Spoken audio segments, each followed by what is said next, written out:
अब खबर शामिल करते हैं। दूसरी शादी करने के रंज में पहली बीवी ने अपने भाई, वालदा और बहन की मदद से शोहर को अगवा करके आहनी संगल के साथ बांध दिया।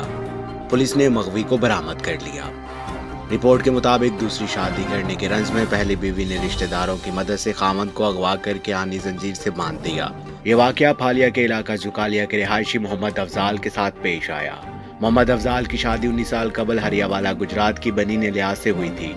ताहम औलाद ना होने की वजह से मोहम्मद इलियास ने दूसरी शादी कर ली, जिसका इसकी बीवी और ससुराल वालों को रंज था।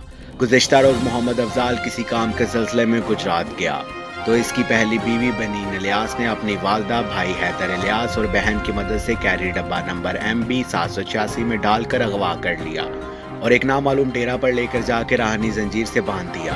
थाना सदर गुजरात पुलिस ने मुकदमा दर्ज करके तफ्तीश शुरू कर दी है और आहनी संगल में जकड़े हुए मगवी को बरामद कर लिया है। ताहम मुल्जिमान फरार होने में कामयाब हो गए हैं।